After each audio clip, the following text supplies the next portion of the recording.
Everyone, welcome to my YouTube channel ఆలోచనతో. యాక్చువల్గా చలనం అనేటువంటి టాపిక్ కి సంబంధించి నేను ప్రీవియస్ గాను పార్ట్ 1 అనేది రిలీజ్ చేశాను. అండ్ ఈ పార్ట్ 2 లో మోస్ట్ ఇంపార్టెంట్ అయినటువంటి ప్రాబ్లమ్స్ గురించి ప్యూర్ గా డిస్కస్ చేద్దాం. పేజ్ నెంబర్ 125 లో ఉన్నటువంటి ప్రాబ్లమ్స్ అన్నిటికీ కూడా విత్ సొల్యూషన్ అండ్ ఎక్స్ప్లెనేషన్ మీకు ఈ వీడియోలో నేను అందిస్తాను. And at the same time ఈ నోట్స్ కి సంబంధించి టోటల్ పీడిఎఫ్ అనే దాని యొక్క లింక్ నేను డిస్క్రిప్షన్ లో ఇస్తున్నాను. అండ్ చాలా మంది అడుగుతున్నారు నోట్స్ ఎట్లా ఉంది ఎట్లా డౌన్లోడ్ చేసుకోవాలి అని. డిస్క్రిప్షన్ లో లింక్ ఉంటుందండి, సో దాని నుంచి మీరు ఈ నోట్స్ ని డౌన్లోడ్ చేసుకోవచ్చు. అండ్ మోర్ ఓవర్ ఏంటి అంటే ఈ ప్రాబ్లమ్స్ ఈ కంటెంట్ వల్ల యూజ్ ఏముంటది అని అనుకోవచ్చు, ఫిజిక్స్కి వచ్చే తక్కువ మార్కులే కదా అని. కానీ ఈజీగా ఉన్న కంటెంట్ చాలా మంది చదువుతారు, ఈజీగా స్కోర్ చేయగలుగుతారు. ఎవరైతే టఫ్ గా ఉన్న సబ్జెక్ట్స్ యొక్క పల్స్ పట్టుకోగలుగుతారో వాళ్ళకి మంచి మార్క్స్ రావడానికి 1 మార్క్, హాఫ్ మార్క్ లో కూడా జాబ్స్ పోయినటువంటి సిచ్యువేషన్స్ ఉంటాయి. కాబట్టి మీరు వీటిలో ఎక్కువ గెయిన్ చేసుకోవడానికి ట్రై చేయండి. అందుకని ఎస్పెషల్ గా నేను ఈ సబ్జెక్ట్ తీసుకోవడానికి కూడా మెయిన్ కారణం అదే. సో లేట్ చేయకుండా ఇక ఈ వీడియోని స్టార్ట్ చేద్దాం. సో చలనానికి సంబంధించి ఆల్రెడీ ప్రీవియస్ వీడియోకి సంబంధించినటువంటి లింక్ కూడా నేను మీకు డిస్క్రిప్షన్ లో ఇస్తున్నాను. సో దాన్ని కూడా డౌన్లోడ్ చేసుకొని చదవండి, ఇప్పుడు దాకా ఎవరు చూడకపోతే. సో ఆ వీడియో తర్వాత కంటిన్యూషన్ గ్రాఫ్స్ ఉన్నాయి, ఆ గ్రాఫ్స్ కి సంబంధించి ఒకసారి క్విక్ గా ఒక రివ్యూ చూద్దాం. నెక్స్ట్ ప్రాబ్లమ్స్ ఒకసారి క్లియర్ గా మీకు ఎక్స్ప్లెయిన్ చేస్తాను. దూరం కాలం గ్రాఫ్ లో కాలంను ఎక్స్ అక్షంలోను దూరంను వై అక్షంలోను తీసుకుంటాం. ఎక్స్ యాక్సెస్ మీద ఏంటి కాలం అనేది దాన్ని తీసుకుంటాం, దూరం అనేది వై యాక్సెస్ మీద తీసుకుంటాం. ఇలాగే ఎందుకు తీసుకోవాలి అని ఏమీ ఉండదు, వాళ్ళకి ఉన్నటువంటి మనం గ్రాఫ్ గీయడానికి అనువుగా ఉండేలాగా మనం తీసుకుంటాం. సో ఇక్కడ చూసుకున్నట్లయితే ఇక్కడ కాలము, ఇక్కడ దూరము తీసుకుంటాం. కాలము దూరము సమవడి అంటే మనకు ఆల్రెడీ ప్రీవియస్ వీడియోలో క్లియర్ గా ఎక్స్ప్లెయిన్ చేశాను. వడి అంటే ఏంటి, వేగం అంటే ఏంటి, స్థానభ్రంశం అంటే ఏంటి, దూరం అంటే ఏంటి. ఈ టెర్మినాలజీ రాకుండా ఇది ఏమీ అర్థం కాదు. కాబట్టి మీరు ముందుగా ఆ వీడియో చూసి తర్వాత ఈ వీడియో చెక్ చేయండి. సమవడి అంటే ఏంటి అంటే దూరము బై కాలము. సో ఇక్కడ మనం ఏం చేస్తాము అంటే సమాన కాలాల్లో సమాన దూరం అంటే సమాన కాలాల్లో సమాన దూరము అంటే సపోజ్ ఒక 5 మినిట్స్ టైంలో 10 కిలోమీటర్స్ వెళ్ళింది అనుకోండి. సో 10 మీటర్స్ వెళ్ళింది అనుకోండి, ఆ నెక్స్ట్ 5 మినిట్స్ లో కూడా ఇంకొక 10 మీటర్స్ ఎక్స్ట్రా వెళ్తుంది. అంటే టోటల్ 10 మినిట్స్ లో 20 మీటర్స్. అట్లాగా ఈక్వల్ టైం గ్యాప్స్ లో ఈక్వల్ డిస్టెన్స్ కనుక వెళ్ళగలిగితే అది సమవడితో ఉంది అని చెప్పొచ్చు. అలా సమవడితో ఉన్నప్పుడు దాని యొక్క గ్రాఫ్ ఎలా వస్తుంది అంటే ఇట్లా సరళ రేఖగా వస్తుంది. ఎందుకంటే ఎక్కడి నుంచి ఎక్కడికి వెళ్ళినా ఈక్వల్ డిస్టెన్సెస్ లో ఉంటాయి కాబట్టి వాటిలన్నింటినీ జాయిన్ చేసుకుంటే ఇలా ఒక సరళ రేఖలో వస్తుంది. మరి ఇలా సమవడి లేకపోతే అంటే అసమమైనటువంటి వడి అంటే అసమచలనంలో ఉంటే గ్రాఫ్ అనేది దానికి నచ్చినటువంటి షేప్ లో ఇట్లా కర్వ్ లో కానీ ఇలా వంగ టింగర్గా కానీ ఎలా అయినా రావచ్చు. కానీ సమవడితో వెళ్తున్నప్పుడు ఖచ్చితంగా సరళ రేఖగా మాత్రమే వెళ్తుంది. ఒకవేళ దూరం ప్లేస్ లో కనుక స్థానభ్రంశం తీసుకుంటే యాజ్ యూజువల్ మనకు తెలుసు సమవేగం అంటే వెలాసిటీ అనేది సరళ రేఖలో ఉంటుంది. ఇక్కడ ఏబి ప్రయాణించు సమయంలో వడి అంటే ఎలా తీసుకుంటాము అంటే 2 పాయింట్లు తీసుకొని ఈ 2 పాయింట్ల మధ్యలో దాని యొక్క వడి ఎంత ఉంటుంది అంటే మనం ఎలా క్యాలిక్యులేట్ చేస్తాము అంటే ఇక్కడ నుంచి ఇక్కడికి ఉన్నటువంటి డిస్టెన్స్ యొక్క వేరియేషన్, అలాగే ఇక్కడ నుంచి ఇక్కడికి ఉన్నటువంటి డిస్టెన్స్ యొక్క వేరియేషన్ కనుక్కుంటే మనకి ఒక పాయింట్ నుంచి ఒక పాయింట్ కి ప్రయాణించడానికి పట్టినటువంటి వెలాసిటీ వడి అనేది మనకి తెలుస్తుంది, స్పీడ్ అనేది మనకి తెలుస్తుంది. అదే వేగం అయితే వెలాసిటీ అనమాట. సో నెక్స్ట్ చూద్దాం వేగం కాలం. ఇక్కడ ఏంటి దూరం కాలం, ఇక్కడేమో వేగం కాలం. వేగం కాలం గ్రాఫ్ లో కాలాన్ని ఎక్స్ అక్షంలోను వేగాన్ని వై యాక్సెస్ లోను తీసుకుంటాం. సమవేగంతో కదులుతున్నటువంటి దాని యొక్క వేగం కాలం గ్రాఫ్ యొక్క ఎత్తు మారదు. ఎందుకు ఎత్తు మారదు అంటే ఇక్కడ మనం సేమ్ స్పీడ్ మెయింటైన్ చేస్తాం, కాన్స్టెంట్ స్పీడ్ ఉంటది. అంటే ఇక్కడ టైం పెరుగుతూనే ఉండండి, మీరు వెళ్ళేది 40 కిలోమీటర్స్ పర్ అవర్ వేగంతో వెళ్తున్నప్పుడు అదే స్పీడ్ కంటిన్యూ చేస్తారు. 2 అవర్స్ లోనూ అదే స్పీడ్ లో ఉంటారు. 5 మినిట్స్ స్టార్టింగ్ అప్పుడు 10 మినిట్స్ అప్పుడు 4 కిలోమీటర్ పర్ అవర్ వెళ్తున్నారు అనుకోండి, 20 మినిట్స్ అప్పుడు కూడా 4 కిలోమీటర్ పర్ అవర్ స్పీడ్ తోనే మెయింటైన్ చేస్తారు కదా, అదే వెలాసిటీతో మెయింటైన్ చేస్తారు కదా. సో ఇక్కడ మనకి ఇది కాన్స్టెంట్ గా ఒక స్ట్రైట్ లైన్ అనేది వస్తుంది. ఇక్కడ మనకి హైట్ అనేది మారదు, గుర్తుపెట్టుకోండి. ఇది దేనికి వేగానికి కాలానికి గ్రాఫ్ లో వేగం మారినప్పుడు మనకి ఒక స్ట్రైట్ లైన్ వస్తుంది, దూరం కాలంలో ఇలా ఒక సరళ రేఖ వస్తుంది. ఇక్కడ ఎత్తు మారదు కానీ ఇక్కడ ఎత్తు మారుతుంది. కానీ ఎనీవే మనకు వచ్చేది ఏంటి అంటే ఒక స్ట్రైట్ లైన్ సరళ రేఖ. ఇక్కడ స్థానభ్రంశము అంటే వేగంలో యొక్క మార్పుని మనం స్థానభ్రంశము అంటాం కదా, ఏసీ ఇంటూ సిడి అనమాట. ఈ చతురస్రానికి సంబంధించినటువంటి వైశాల్య ఫార్ములానే మనకి స్థానభ్రంశం రావడానికి ఉంటుంది. సో వేగం మరియు కాలాల యొక్క లబ్ధం సమవేగం అని మనకు తెలుసు. సమవేగంతో చెల్లిస్తున్న వస్తువు యొక్క స్థానభ్రంశాన్ని ఇస్తుంది. ఎందుకు ఇస్తుంది మనకు తెలుసు. ఇక్కడ ఆల్రెడీ డి అంటే ఏంటి అంటే వేగము ఈజ్ ఈక్వల్ టు దూరము బై కాలము, ఆర్ ఎల్స్ దూరము ఈజ్ ఈక్వల్ టు వేగము ఇంటూ కాలము. సో ఈ ఫార్ములా ప్రకారం చేస్తే మనకి ఇక్కడ దూరం ప్లేస్లో స్థానభ్రంశం, ఎందుకంటే వేగం కాలంతో మారితే ఆ దూరాన్ని మనం వేరే పదం ఏమంటాం, స్థానభ్రంశం అంటాము. హోప్ మీకు అర్థం అవుతుంది అనుకుంటున్నాను. ఇన్ కేస్ నేను పెట్టేటువంటి ఈ ఎఫర్ట్ మీకు గనక వర్తి అనిపిస్తే గనక ఖచ్చితంగా ఒక లైక్ చేయండి. దీని ద్వారా ఏంటి అంటే నాకు కూడా సపోర్ట్ వస్తుంది. సో కొంచెం ఎక్కువగా ఫాస్ట్గా చేయడానికి, అంటే వీరు ప్రిపేర్ అవుతున్నారు, ఫాలో అవుతున్నారు అని నాకు ఒక ఐడియా ఉంటే నేను కూడా కొంచెం నాకు కొద్దిగా మోటివేటివ్గా ఉంటుంది. కాబట్టి సో మీకు కనుక నచ్చితే ఖచ్చితంగా లైక్ చేయండి. నా ఎఫర్ట్ కనుక వర్తి అనిపిస్తే కనుక మీ ఫ్రెండ్స్కి కూడా షేర్ చేయండి. సమత్వరణ చలనాలకు వేగం కాలం గ్రాఫ్ సరళ రేఖ. సమత్వరణము ఇక్కడ సమ అని ఉన్నప్పుడు మనకి యాజ్ యూజువల్ గా సరళ రేఖే వస్తుంది. అసమ అన్నప్పుడు మాత్రము ఏ ఆకారమైనా రావడానికి అవకాశం ఉంటుంది. ఇక్కడ మీకు వేగం కాలం గ్రాఫ్ నుంచి ప్రయాణించినటువంటి దూరాన్ని కూడా కనుక్కోవచ్చు. ఎలాగా అనేది ఇక్కడ చూడండి. ఇక్కడ మీకు ఒక దీర్ఘ చతురస్రము అలాగే త్రిభుజం ఫామ్ అయింది. ఈ రెండింటి యొక్క వైశాల్యాలను కనుక్కుంటే మనం ఈ ఏరియా ప్రయాణించినటువంటి దూరాన్ని మనం కనుగొనగలుగుతాము. ఓకేనా, నెక్స్ట్ చూద్దాం. ఇవి మాత్రం మోస్ట్ ఇంపార్టెంట్ గా గుర్తుపెట్టుకోవాల్సినటువంటి 3 ఫార్ములాస్. ఏం పర్వాలేదు, దేనికి ఏ ఫార్ములా వేయాలి, ఎక్కడ ఏది వాడాలి అనే కన్ఫ్యూజన్ ముందు అస్సలు పెట్టుకోవద్దు. మీకు ఈ 3 ఫార్ములాస్ వస్తే ఇన్నిట్లో ఏ ఫార్ములా వేసినా కూడా మీరు ప్రాబ్లమ్ ని సాల్వ్ చేసుకోవచ్చు. సో దీనికి ఈ ప్రాబ్లంకి ఈ ఫార్ములా వేయాలి అని బండగా అస్సలు గుర్తుపెట్టుకోవద్దు ప్రాబ్లమ్స్ విషయంలో. అలా చేసినప్పుడు ఉన్నది కూడా మీరు మర్చిపోతారు. కాబట్టి ఏం చేస్తారు అంటే ఈ ఫార్ములాస్ మామూలుగా గుర్తుపెట్టుకోండి. గుర్తుపెట్టుకోవాల్సిన అవసరం కూడా లేదు. మీరు గ్రాఫ్స్ క్లియర్ గా అర్థం చేసుకుంటే ఇవి చాలా ఈజీ. తుది వేగం, ఇక్కడ మీకు ముందు వీటి యొక్క టర్మినాలజీ తెలియాలి. యు అంటే ఏంటి అంటే తొలి వేగం. అంటే ఏదైనా ఒక వస్తువు స్టార్ట్ అవ్వడానికి ముందు, అంటే స్టార్టింగ్ టైంలో ఉన్నదా లేకపోతే అది రన్నింగ్ లో ఉన్నప్పుడు యు అంటే దాని యొక్క తొలి వేగం ఎంత అనే దాని గురించి చెప్పేది యు. తుది వేగం అంటే ఫైనల్ గా దాని యొక్క స్పీడ్ ఎంత, వెలాసిటీ ఎంత ఉందని చెప్పేది తుది వేగము. ఎస్ అంటే దూరమైనా అవ్వచ్చు, స్థానభ్రంశమైనా అవ్వచ్చు. ఓకే, టీ అంటే సమయం. ఇక్కడ దూరము స్థానభ్రంశం రెండు ఎందుకు మెన్షన్ చేశానంటే షార్టెస్ట్ డిస్టెన్స్ అయినా లాంగెస్ట్ డిస్టెన్స్ అయినా మనం ఈ ఫార్ములాస్ లో ఎస్ లోనే సబ్స్టిట్యూట్ చేస్తాం. ఇది కూడా గుర్తుపెట్టుకోండి, చాలా సార్లు కన్ఫ్యూజ్ అవుతారు. సో v = u + at, వేగానికి కాలానికి గురించి ఉన్నటువంటి సంబంధం. స్థానానికి కాలానికి మధ్య ఉన్న సంబంధం ఏంటి, ఎస్ అంటే దూరము u × t + ½ at². ఏ అంటే వెలాసిటీ, ఇక్కడ మీకు రాయలేదు రాసుకోండి. a = త్వరణము అంటే వెలాసిటీ. ఓకేనా, 2as = v² - u², స్థానము వేగం గురించి. ఓకే, ఇప్పుడు ప్రాబ్లమ్స్ మనం స్టార్ట్ చేద్దాం. ఇక్కడ చూడండి, నిశ్చల స్థితి. మీకు మెయిన్ చెప్పేది ఏంటి అంటే నేను ఆల్రెడీ ప్రీవియస్ లో కూడా చెప్పాను, మీరు ప్రాబ్లం చూసిన వెంటనే కంగారు పడిపోవద్దు. ప్రాబ్లమ్ ని 2 to 3 times చదవగలిగితే గనక 2 seconds లో మీరు ఆ ప్రాబ్లమ్ ని సాల్వ్ చేయగలుగుతారు. ప్రాబ్లం ఎంత లెంత్ ఉంది కదా అని అనుకోవద్దు. దాంట్లో కీ పాయింట్ చాలా చిన్నది ఉంటుంది. దాన్ని పట్టుకోగలిగితే దాని ఆన్సర్ ఈజీగా 1 step లో సాల్వ్ చేయగలుగుతారు. సో నిశ్చల స్థితి నుంచి బయలుదేరే మీరు పదాలని అర్థం చేసుకోవడం నేర్చుకోండి. నిశ్చల స్థితి అంటే ఏంటి అంటే అది ఇనీషియల్ గా రెస్ట్ లో ఉంది, అంటే ఇట్లా ఉంది. అప్పుడు దాని యొక్క ఇనిషియల్ వెలాసిటీ ఎంత అంటే తొలి వేగం u = 0 మైండ్ లోకి వచ్చేయాలి. నెక్స్ట్ ఇది కంటిన్యూగా మూవ్ అవుతుంది. ఇలా మూవ్ అవుతున్నప్పుడు బయలుదేరినటువంటి రైలు 5 నిమిషాలకి 72 km/h వేగాన్ని అందుకుంటుంది. దాని యొక్క వేగం ఎంత ఇచ్చాడు అనేది చూసుకోండి. అంటే అది కంటిన్యూగా వెళ్తున్నటువంటి అది వేగం, అంటే ఇంకా అది స్టాప్ అవ్వలేదు. తుది వేగం v = 72 km/h వేగాన్ని అందుకుంటుంది. త్వరణాన్ని ఏకరీతిగా ఉంది. త్వరణం మరియు దీన్ని సాధించడానికి ప్రయాణించినటువంటి దూరం ఎంత. సో మీరు ఇచ్చిన క్వశ్చన్ లో ఫస్ట్ ఏమి ఇచ్చారో రాసేసుకోండి. ఒకవేళ అది డయాగ్రమేటిక్ గా ఉంటే గనక కంపల్సరీ డయాగ్రామ్ గీసుకోండి. ప్రాబ్లమ్ చేయడానికి 2 ఇంపార్టెంట్ థింగ్స్ గుర్తుపెట్టుకోవాలి. అందులో ఏమి ఇచ్చాడు అనేది రాసుకోవాలి అండ్ ఏం అడిగాడు, అండ్ ఫైనల్ గా అది ప్రాబ్లమ్ డయాగ్రమేటిక్ గా ఉంటే కనుక డయాగ్రామ్ గీసుకోండి. సో ఫస్ట్ ఏమి ఇచ్చాడని రాసుకుందాం. u ఇచ్చాడు, తొలి వేగం 0, ఇక్కడ కన్ఫ్యూజ్ అయిపోతాము.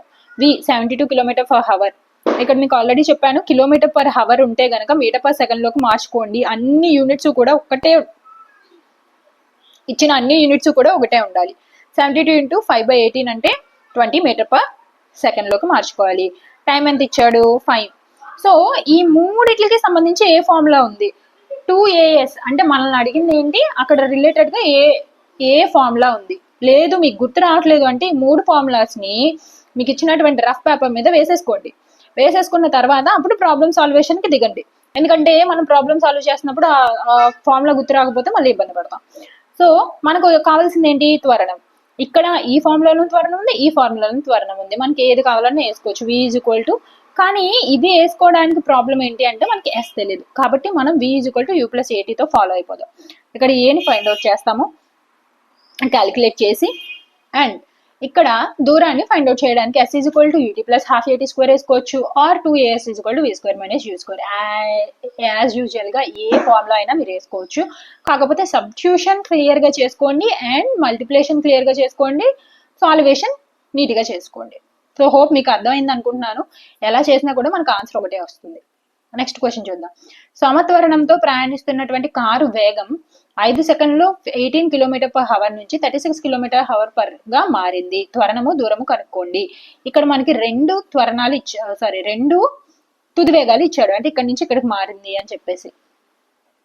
కానీ ఇక్కడ రెండు వేగాలు ఇచ్చాడు. ఇక్కడ చూసారా, అంటే ఇది మనం తొలి వేగం కింద తీసుకోవాలి, ఇది తుది వేగం కింద తీసుకోవాలి. తొలి వేగం 18 km/h, తుది వేగం 36 km/h. ఇక్కడ ఎంత 5 seconds, ఇక్కడ ఎంత 10 meter per ఇక్కడ 5 seconds. వీటిని మనం 5 into 18 మనం కన్వర్ట్ చేసుకోవాలి కదా. అలా కన్వర్ట్ చేసుకుంటే ఇది 5 meter per second, ఇది 10 meter per second.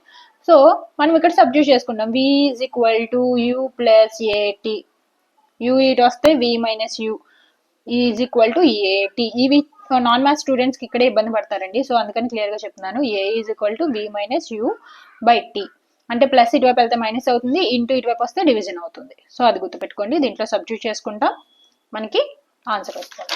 Next, car చలనానికి వ్యతిరేక దిశ అని ఇచ్చినప్పుడు మీరు ఏమి చేయగల, ముందు పాజిటివ్ ఉంటే దాన్ని మైనస్ సిగ్నేచర్ కింద మార్చుకోండి, దాని యొక్క సింబల్ మైనస్ కింద పెట్టుకుంటే సరిపోతుంది. బ్రేకులు వేసిన తర్వాత కారు 6 meter/s² రుణత్వరణంతో, ఇక్కడ రుణత్వరణం అని ఇచ్చారు. రుణత్వరణము అంటే నెగిటివ్ సైడ్ అనమాట, డైరెక్షన్ వేరేగా ఉంటుంది. ప్రయాణించి ఆగిపోవడానికి 2 సెకండ్లు తీసుకుంటే ఈ సమయంలో అది ప్రయాణించినటువంటి దూరం ఎంత? ఫస్ట్ ఇనిషియల్ గా మనకు కావాల్సిన వేసుకుందాం. ఏ ఈజ్ ఈక్వల్ టు ఇచ్చిన వేసుకుందాం. ఏ ఈజ్ ఈక్వల్ టు -6 meter/s². ఇక్కడ మీరు ఇంకొకటి గుర్తు పెట్టుకోవచ్చు, ఇచ్చింది త్వరణమా వేగమా అని తెలియడానికి. ఇక్కడైతే రుణత్వరణం అని ఇచ్చాడు, కొన్ని చోట్ల అట్లా ఇవ్వరు. అప్పుడు ఏం చేస్తారంటే meter/s² ఉంటే కనుక అది త్వరణం యొక్క గుర్తు, ఆర్ meter/s అని ఉంటే అది తొలి వేగం కానీ తుది వేగం కానీ అవ్వచ్చు. సో ఇది బండ గుర్తు పెట్టుకోండి, ఒకవేళ కన్ఫ్యూజ్ అవుతున్నాను అంటే. 6 meter/s² రుణత్వరణంతో ప్రయాణించి ఆగిపోవడానికి 2 సెకండ్లు తీసుకుంటే ఈ సమయంలో అది ప్రయాణించిన దూరం అడిగాడు కాబట్టి t ఎంత 2 seconds. v is equal to 0 meter/s. ఎందుకు అంటే కారు ఆగిపోయింది, ఫైనల్ గా దాని యొక్క స్పీడ్ ఎలా ఉంది, వెలాసిటీ ఎలా ఉంది, v ఈజ్ ఈక్వల్ టు 0 అయింది కాబట్టి దాని ఫైనల్ స్టేట్ లో అది 0 అయిపోయింది, అంటే వచ్చి ఆగిపోయింది కాబట్టి దాని యొక్క స్పీడ్ కానీ వెలాసిటీ కానీ 0, కాబట్టి v ఈజ్ ఈక్వల్ టు 0 తీసుకుంటాం. ఇక్కడ v is equal to u plus ఏటీ ఫార్ములాలో సబ్స్టిట్యూట్ చేసుకుని u ఫైండ్ అవుట్ చేద్దాం, ఎందుకంటే u మనకి ఇవ్వలేదు కాబట్టి. ఇట్లా u ఫైండ్ అవుట్ చేసుకున్న తర్వాత మనకు కావాల్సింది ఏంటి, s కావాలి. కాబట్టి ఈ ఫార్ములా అన్న సబ్స్టిట్యూట్ చేసుకోవచ్చు, s is equal to ut plus half a t square అయినా సబ్స్టిట్యూట్ చేసుకోవచ్చు. మీకున్న క్యాలిక్యులేషన్ కెపాసిటీని బట్టి ఏదైనా చేసుకోవచ్చు. సో హోప్ ఇది అర్థమైంది. సబ్స్టిట్యూట్ చేసుకుని ఇది ఆన్సర్ వస్తుంది. నెగిటివ్ సైన్ ఉండాలి ఖచ్చితంగా. మీరు 12 వచ్చింది కదా అని ఆవేశంగా 12 టిక్ పెట్టేయద్దు, ఎందుకంటే అక్కడ మీకు సైన్ అనేది చాలా చాలా ఇంపార్టెంట్. 12 ఇస్తాడు, -12 ఇస్తాడు, 24 ఇస్తాడు, -24 ఇస్తాడు. కాబట్టి జాగ్రత్తగా చూసి ఆప్షన్ టిక్ పెట్టండి. నిశ్చల స్థితి నుంచి బయలుదేరిన, నిశ్చల స్థితి అనగానే u ఈజ్ ఈక్వల్ టు 0. బయలుదేరినటువంటి బస్సు, u అంటే తొలి వేగం కాబట్టి 0. 0.1 meter/s² అంటే ఇదేంటి, సమత్వరణం. 2 నిమిషాలు ప్రయాణించిన తరువాత వేగము దూరము కనుక్కోండి. So as is u is equal to 0, a is equal to 0.1, v is equal to తెలీదు, ఫైనల్ ఎంత ఉందో అనేది. t అంటే 2 నిమిషాలని సెకండ్లోకి మార్చాను అనమాట. సో మనకున్నటువంటి ఫార్ములాని బట్టి ఇచ్చిన వాటిలో సబ్స్టిట్యూట్ చేసుకుంటే v వస్తుంది. ఈ vని 2as is equal to v² minus u² లో సబ్స్టిట్యూట్ చేసుకుందాం, s వచ్చేస్తుంది. ప్రాబ్లమ్స్ చాలా చాలా చాలా ఈజీగా ఉంటాయి, మీరు కంగారు పడకుండా నిదానంగా చేయగలిగితే. లేదు కంగారు పడిపోయి అక్కడ ఏదో ఇచ్చేసాడు ఇంకేదో అడుగుతున్నాడని కంగారు పడిపోయి ఏదేదో వేస్ట్ క్యాలిక్యులేషన్స్ తిరగా మరగా చేసేస్తే అది మొత్తం ప్రాబ్లం ఎప్పుడు పెద్ద ప్రాబ్లం లాగానే మనకు కనిపిస్తుంది. ఒక రైలు గంటకు 90 km వేగంతో వెళ్తుంది. ఇక్కడ గంటకు అంటే 90 km/h దాని యొక్క వేగము. దాన్ని మనం ఏం చేసుకోవాలి, అవసరమైతే meter/s లోకి మార్చేసుకోవాలి, ఎందుకంటే ఇక్కడ meter/s² కి ఇచ్చాడు కాబట్టి. -0.5 meter/s². మీరు చేసేటప్పుడు సైన్స్ కరెక్ట్ గా చూసుకోండి, అక్కడ ఇచ్చినటువంటి సైన్ పాజిటివ్ ఉందా నెగిటివ్ ఉందా అనేది. సో ఏకరీతి త్వరణంలో ఉత్పత్తి చేయడానికి బ్రేకులు వేయబడ్డాయి. రైలు నిశ్చల స్థితికి రావడానికి ముందు ఎంత దూరం వెళ్ళుంటుందో కనుక్కోండి.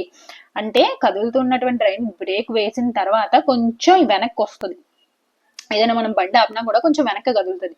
అదే రుణత్వరణం అంటారు, అంటే కొంచెం బండి వెనక్కి కదులుతుంది. మన బుక్ లో కూడా ఇచ్చాడు, ఏదైనా ఒక లారీ కానీ 50 అడుగుల దూరం మెయింటైన్ చేయండి అంటారు. ఎందుకు అంటే 50 అడుగుల దూరం, అది ఎప్పుడైనా సడన్ గా బ్రేక్ వేసినప్పుడు బండి కొంచెం వెనక్కి మూవ్ అవుద్ది. దాన్నే రుణత్వరణం అంటారు. సో ఇలా రుణత్వరణం రాకముందు ఎంత దూరం వెళ్తుందో, రైలు నిశ్చల స్థితి రావడానికి ముందు అంటే ఇక్కడికి వచ్చి ఆగిపోవడానికి ముందు ఎంత దూరం వెళ్తుంది అనే దాన్ని కనుక్కోండి అంటున్నారు. సో మనకి ఇచ్చినవి రాసుకుందాం. యు అనేది ఇనిషియల్ వేగం కాబట్టి 90 km/h, వి అనేది 0 ఎందుకంటే ఫైనల్ గా వచ్చి ఆగిపోతుంది కాబట్టి v² - u² = 2s. దీని ద్వారా మనం కనుక్కునేది ఏంటి, దూరం కాబట్టి s ని మనం ఈజీగా ఫైండ్ అవుట్ చేసుకోవచ్చు. ఒక ట్రాలీ వాలుతనంపై వెళ్తున్నప్పుడు, ఎక్కడ వెళ్తున్నప్పుడు, సో ఇనీషియల్ గా ఎంత ఉంటుంది, u = 0 ఉంటుంది, అది గుర్తుపెట్టుకోవాలి. త్వరణం ఇచ్చారు, ఏ ఇచ్చారు, అయితే అది బయలుదేరినటువంటి 3 సెకండ్లలో t అనే టైం ఇచ్చాడు, తొలి వేగం ఇచ్చాడు, తుది వేగం కనుక్కోండి అంటున్నాడు. దాని యొక్క వేగం ఎంత, v = u + at సబ్స్టిట్యూట్ చేసుకుందాం. ఒక రేసింగ్ కారు 4 m/s² త్వరణాన్ని కలిగి ఉంటుంది అంటే త్వరణము ఏ ఇచ్చేసాడు, అది 10 seconds లో ఎంత దూరం వెళ్తుంది, ఇది సేమ్ యూనిట్స్ లోనే మార్చక్కర్లేదు. ఏ ఇచ్చాడు, టీ ఇచ్చాడు, యూ తెలుసు కాబట్టి v = u + at లో ఫార్ములాలు సబ్స్టిట్యూట్ చేసుకుని v ని ఫైండ్ అవుట్ చేసుకుంటాం. అలా ఫైండ్ అవుట్ చేసినటువంటి v ని 2as = v² - u² ఫార్ములాలో వేయచ్చు, లేదా s = ut + ½ at² లో అయినా వేయచ్చు. మీకు కొంచెం ఫాస్ట్ గా అవుతుంది అని అనిపించవచ్చు, బట్ మీరు కొంచెం అర్థం చేసుకోవడానికి ట్రై చేయండి. ఎందుకంటే ఇంత మ్యాటర్ని నేను మీకు ఎక్స్ప్లెయిన్ చేయడం అనేది కొంచెం కష్టమే, బట్ నాకు వీలైనంత వరకు మీకు ఎక్స్ప్లెయిన్ చేయడానికే ట్రై చేస్తున్నాను. సో కొద్దిగా ఫాస్ట్ గా చెప్తున్నాను అని అనుకోవద్దు, ఎందుకంటే వీడియో లెంత్ ఎక్కువ అవుతుంది, మీకు కొంచెం ఇబ్బందిగానే ఉంటుంది కాబట్టి. ఒక రాయి 5 m/s వేగంతో నిలువుగా పైకి విసిరారు. పైకి విసిరినప్పుడు కొన్ని కీ పాయింట్స్ మాత్రమే క్లియర్ గా ఎక్స్ప్లెయిన్ చేస్తున్నాను. పైకి విసిరినప్పుడు మళ్ళీ రాయి కిందకి ఎప్పుడు వస్తుంది అంటే దీని యొక్క వేగం 0 అయిపోతే అప్పుడు మళ్ళీ భూమి యొక్క గురుత్వాకర్షణ బలం వల్ల రాయి మళ్ళీ కిందకి తిరిగి వస్తుంది. ఎప్పుడైతే వేగం 0 అయిపోద్దో పైకి ఇచ్చినప్పుడు అప్పుడు అది మళ్ళీ కింద తిరిగి వస్తుంది. అంటే దాని యొక్క ఫైనల్ ఎంత అవుద్ది, ఫైనల్ వేగం, తుది వేగం v = 0 అవుద్ది. ఇనీషియల్ ఎంత ఇచ్చాడు, 5 m/s ఇచ్చాడు. సో ఇలాంటి కీ పాయింట్స్ దగ్గరే మనం క్లారిటీ తెచ్చుకుంటే చాలా, ఎలాంటి సమ్ అయినా కూడా ఈజీగా చేయొచ్చు. u ఇచ్చాడు, v = 0 అని తెలుసు. ఏ అనేది రుణత్వరణము, ఎందుకు అంటే కింది దిశలో పనిచేస్తుంది. పైకి వెళ్తున్నప్పుడు పాజిటివ్ గా ఉంటుంది, మనకి ఆపోజిట్ డైరెక్షన్ లో వస్తున్నప్పుడు నెగిటివ్ గా తీసుకోవాలి. కాబట్టి ఇక్కడ -10 తీసుకోవాలి. ఓకేనా. s ఎంత, t ఎంత అని అడుగుతున్నాడు. 2as = v² - u² ఫార్ములాలో మనం సబ్స్టిట్యూట్ చేసుకొని ఎంత సమయం పడుతుంది, కాబట్టి దాన్ని తెలియాలి అంటే మనం ఎంత ఎత్తుకు చేరింది అనేది కూడా అడిగాడు. కాబట్టి ఈ రెండింటి ద్వారా మనం టీని ఫైండ్ అవుట్ చేసుకోవచ్చు, ఎస్ ని కూడా ఫైండ్ అవుట్ చేసుకోవచ్చు. మనకు ఉన్నటువంటి సబ్స్టిట్యూట్ చేసుకుంటే సరిపోతుంది. నెక్స్ట్ 2as లో మనం సబ్స్టిట్యూట్ చేసుకుంటే s వాల్యూ వస్తుంది, దాన్ని అలాగే v = u + at లో సబ్స్టిట్యూట్ చేసుకుంటే t వాల్యూ వస్తుంది. ఇక్కడ చూడండి, వృత్తాకార చలనం ప్రతి బిందువు వద్ద వస్తువు దిశను మార్చుకుంటుంది. ఎందుకు అంటే ఇలా వృత్తాకారంలో ప్రయాణిస్తున్నప్పుడు ప్రతిదీ అనేక బిందువుల యొక్క సముదాయం.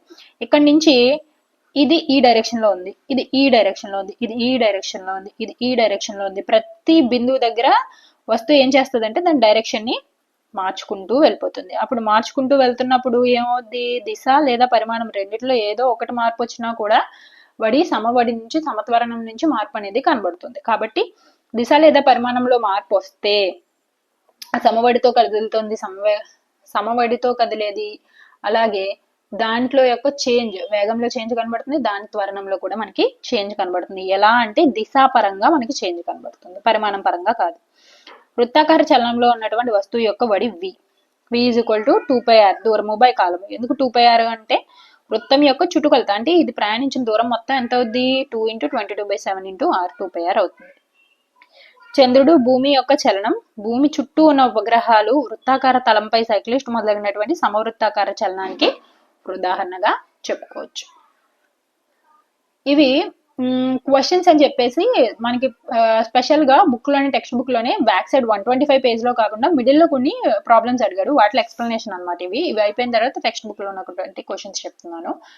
ఒక క్రీడాకారుడు 200 మీటర్ల వ్యాసం గల వృత్తాకార మార్గంలో 40 మీటర్స్ సెకండ్స్ సరిపోయింది ఒక భ్రమణం చేస్తాడు. అయితే 2 నిమిషాల 20 సెకండ్ల కాలంలో అతడు ప్రయాణించినటువంటి దూరం స్థానభ్రంశం ఎంత.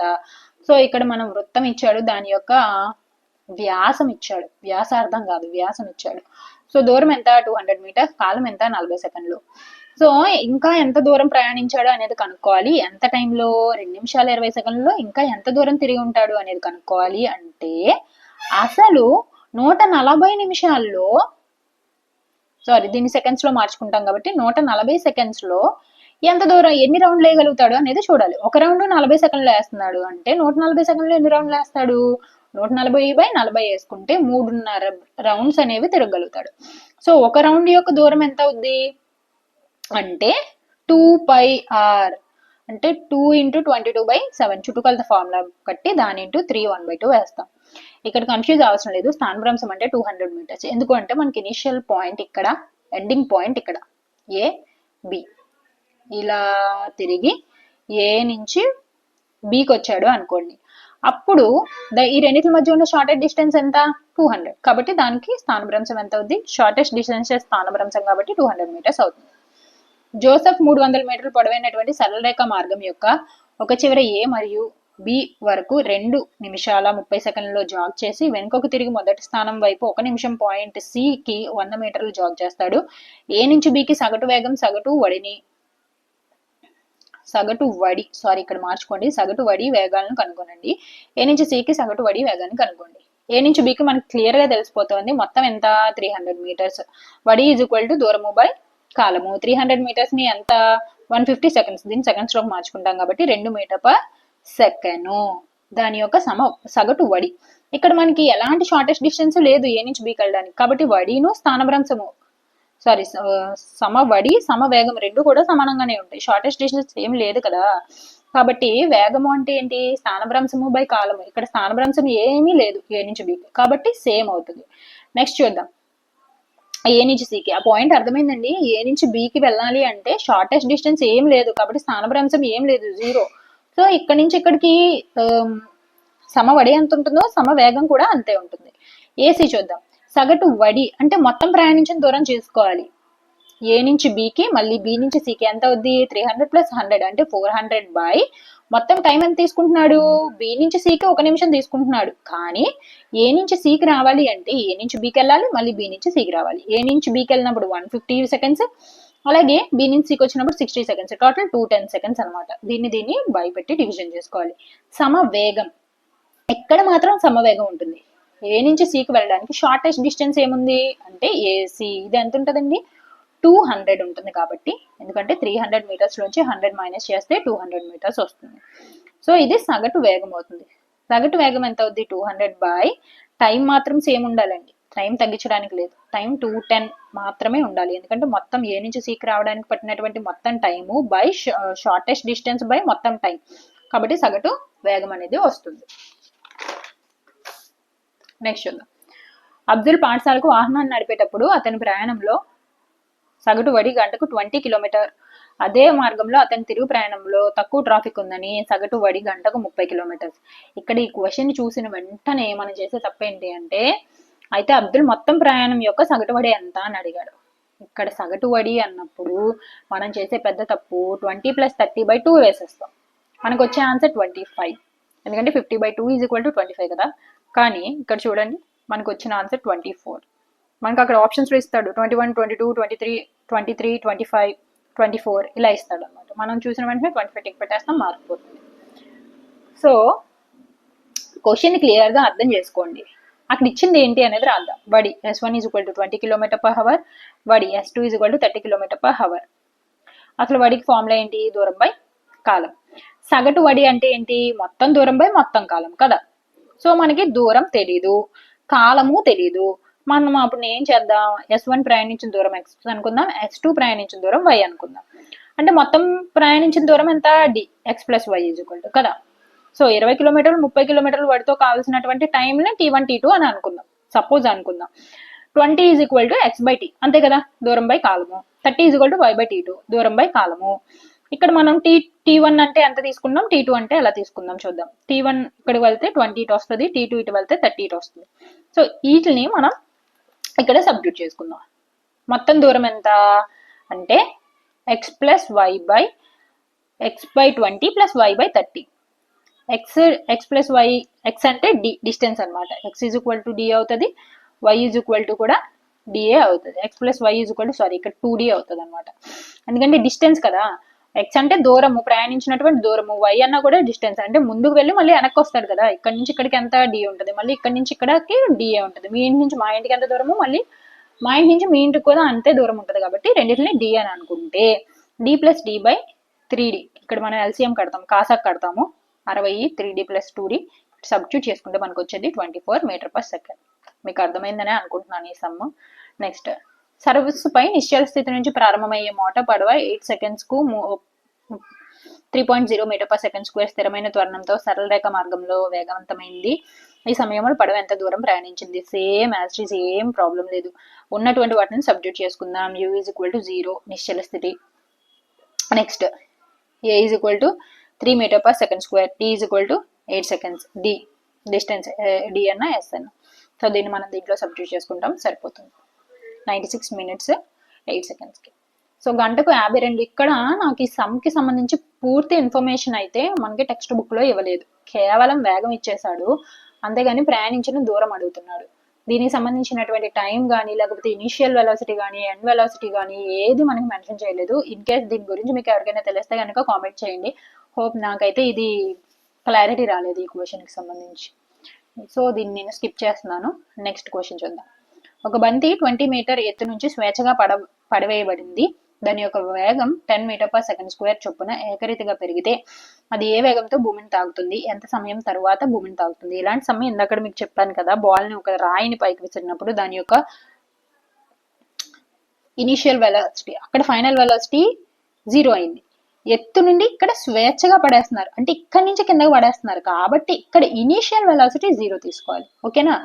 మనం కింద నుంచి పైకి వేస్తున్నాం అనుకోండి, ఫైనల్ వెలాసిటీ 0 చేసుకుంటాం కదా, ఇక్కడ 0 అయిపోద్ది. కానీ ఇక్కడ పైనుంచి కిందకి పడుతుంది కాబట్టి తొలి వేగమే 0 పెట్టుకుంటాం. తుది వేగం ఎంత అంటే ఈ భూమి మీదకి నాకుతున్న టైంలో ఇక్కడ దాని యొక్క వేగం ఎంత అని అడుగుతున్నాడు. సో మనం ఇచ్చినటువంటి వాటిని రాసుకుంటాం, ఏ ఫామ్ లో అయినా సబ్స్టిట్యూట్ చేసుకుంటాం. మనకు వి ఉన్నటువంటి దాన్ని, సో వి ఫైండ్ అవుట్ చేసుకుంటాం. వి నుంచి యూ ప్లస్ ఏటీ ద్వారా టీని మనం ఫైండ్ అవుట్ చేసుకుంటాం. నెక్స్ట్ చూడండి, ఒక కృత్రిమ ఉపగ్రహం వ్యాసార్థం గల వృత్తాకార కక్షలో కదులుతోంది. భూమి చుట్టూ తిరగడానికి 24 గంటలు అయితే వడిని లెక్కించండి. ఇది మనకు తెలిసిందే, దూరము బై కాలము వేసుకుంటాం. కానీ ఇక్కడ దూరం అనగానే ఇది వేసేయద్దు, ఎందుకంటే దీని యొక్క వ్యాసార్థం మాత్రమే మనకి ఇచ్చాడు. కానీ మొత్తం అది ప్రయాణించిన దూరము అంటే ఏం చేయాలి? 2πr ఫైండ్ అవుట్ చేయాలి. 2πr ఫైండ్ అవుట్ చేసుకుంటాము అంటే 2 × 22/7 × r అంటే ఈ వాల్యూ వేయాలంటే 42,250 వేసుకుని దీన్ని మళ్ళీ ఇందులో సబ్స్టిట్యూట్ చేయాలి. ఇంత హెవీ ప్రాబ్లమ్స్ అడగకపోవచ్చు, బట్ మీకు చెప్పాల్సినటువంటి బాధ్యత అయితే ఉంది కాబట్టి దీన్ని మీకు ఎక్స్ప్లెయిన్ చేస్తున్నాను. అండ్ క్యాలిక్యులేషన్, ఒకవేళ ఇలాంటిది ఇచ్చినప్పుడు క్యాలిక్యులేషన్ కొంచెం జాగ్రత్తగా నిదానంగా లాస్ట్లో చేసుకోండి. సో మనకి ఫార్ములా వచ్చు, ప్రాసెస్ తెలుసు, కానీ క్యాలిక్యులేషన్ రాకపోతే ఎంత నాలెడ్జ్ ఉన్నా కూడా ఇబ్బంది. కాబట్టి ఈ క్యాలిక్యులేషన్ రావాలి అంటే మీరు చేయాల్సినటువంటి మెయిన్ థింగ్ ఏంటంటే through out the practice. So నేను ఈ ప్రాబ్లమ్స్ అనేవి మీకు క్లియర్గా ఎక్స్ప్లెయిన్ అయినాయి అని అనుకుంటున్నాను. హోప్ మీకు నచ్చితే కనుక కింద కామెంట్ చేయండి, అలాగే లైక్ చేయండి. Thank you so much for your valuable time.